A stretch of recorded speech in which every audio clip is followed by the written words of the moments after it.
Hi hello ನಮಸ್ಕಾರ ಸ್ನೇಹಿತರೆ, welcome back to my channel. ಪೋಷಕರೇ, ನಿಮ್ಮ ಮಗಳು ಬೇಗ ಋತುಮತಿ ಆಗಬಾರದೆ ಈ ವಿಡಿಯೋ ನೋಡಿ. ಇತ್ತೀಚಿನ ವರ್ಷಗಳಲ್ಲಿ ಹೆಣ್ಣು ಮಕ್ಕಳು ತುಂಬ ಚಿಕ್ಕ ಪ್ರಾಯದಲ್ಲಿಯೇ ಋತುಮತಿಯಾಗುತ್ತಿದ್ದಾರೆ. ಈಗಿನ ಅತಿಯಾದ ಫಾಸ್ಟ್ ಫುಡ್ ತಿನ್ನುವುದರಿಂದ ಚಿಕ್ಕ ವಯಸ್ಸಿಗೆ ಹುಡುಗಿಯರು ಬೇಗನೆ ಋತುಮತಿಯಾಗುತ್ತಿದ್ದಾರೆ. ಅಧಿಕ ತೂಕ ಹೊಂದಿರುವ ಹುಡುಗಿಯರು ಕಡಿಮೆ ತೂಕದ ಹುಡುಗಿಯರಿಗಿಂತ ಮುಂಚೆಯೇ ಋತುಮತಿ ಆಗುತ್ತಿದ್ದಾರೆ. ಮೊದಲೆಲ್ಲ ಕೆಲವು ಪೋಷಕರು ಅಯ್ಯೋ ನನ್ನ ಮಗಳಿಗೆ 16 ವರ್ಷವಾದರೂ ಇನ್ನೂ ಋತುಮತಿಯಾಗಿಲ್ಲ ಎಂದು ಚಿಂತಿಸುತ್ತಿದ್ದರು.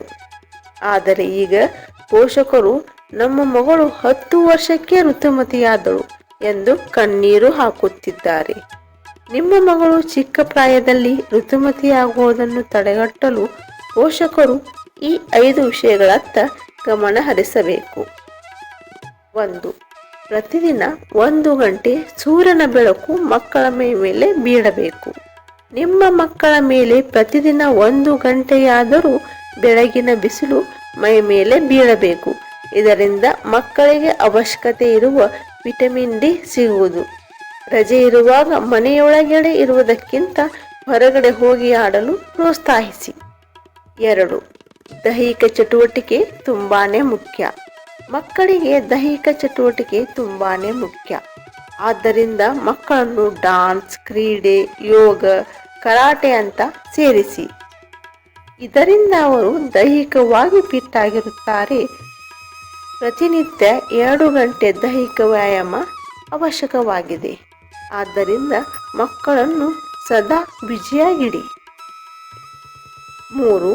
ನಾನ್ ವೆಜ್ ಕಡಿಮೆ ಬಳಸಿ. ಮಕ್ಕಳಿಗೆ ಪ್ರತಿದಿನ ನಾನ್ ವೆಜ್ ಕೊಡಬೇಡಿ. ನಾನ್ ವೆಜ್ ಸೇವನೆ ವಾರದಲ್ಲಿ 2 ಬಾರಿ ಇದ್ದರೆ ಒಳ್ಳೆಯದು. ಪ್ರತಿದಿನ ನಾನ್ ವೆಜ್ ಸೇವನೆ ಮಾಡುವುದರಿಂದ ಬೇಗನೆ ಋತುಮತಿಯಾಗುವ ಸಾಧ್ಯತೆ ಇದೆ.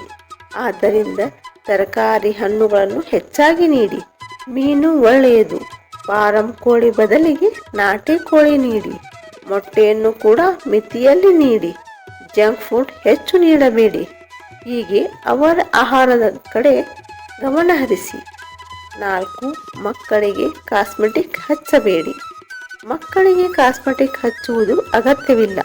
ಅದು ಅವರ ತ್ವಚೆಗೂ ಒಳ್ಳೆಯದಲ್ಲ. ಅದಲ್ಲದೆ ಕಾಸ್ಮೆಟಿಕ್ಕಿಗೂ ಹಾಗೂ ಬೇಗನೆ ಋತುಮತಿಯಾಗುವುದಕ್ಕೂ ಸಂಬಂಧವಿದೆ ಎಂದು ಅಧ್ಯಯನದ ವರದಿಗಳು ಹೇಳುತ್ತವೆ. ಆದ್ದರಿಂದ ಮಕ್ಕಳಿಗೆ ಆದಷ್ಟು ಕಾಸ್ಮೆಟಿಕ್ ಅನ್ನು ಬಳಸಬೇಡಿ. 5. ತುಂಬಾನೇ ಹಾಲು ಕೊಡಬೇಡಿ. ಕೆಲವರು ಹಾಲು ಮಕ್ಕಳ ಬೆಳವಣಿಗೆ ಒಳ್ಳೆಯದೆಂದು ಮಕ್ಕಳಿಗೆ ತುಂಬಾನೇ ಹಾಲು ಕೊಡುತ್ತಾರೆ. ಹಾಗೆ ಮಾಡಬೇಡಿ. ಮಕ್ಕಳಿಗೆ ದಿನದಲ್ಲಿ 1 ಅಥವಾ 2 ಲೋಟ ಹಾಲು ಕೊಡಿ. ತುಂಬ ಹಾಲು ಕೊಡುವುದರಿಂದ ಹಾರ್ಮೋನುಗಳು ಬದಲಾವಣೆಯಾಗಿ ಮಕ್ಕಳು ಬೇಗನೆ ಋತುಮತಿಯಾಗುವ ಸಾಧ್ಯತೆ ಇರುತ್ತದೆ. ಸ್ನೇಹಿತರೆ, ಈ ಮಾಹಿತಿ ನಿಮಗೆ ಇಷ್ಟವಾಗಿದೆ ಎಂದು ಭಾವಿಸುತ್ತೇನೆ. ಇಷ್ಟವಾದಲ್ಲಿ ಒಂದು ಲೈಕ್ ಮಾಡಿ, ನಿಮ್ಮ ಸ್ನೇಹಿತರೊಂದಿಗೆ ಹಂಚಿಕೊಳ್ಳಿ.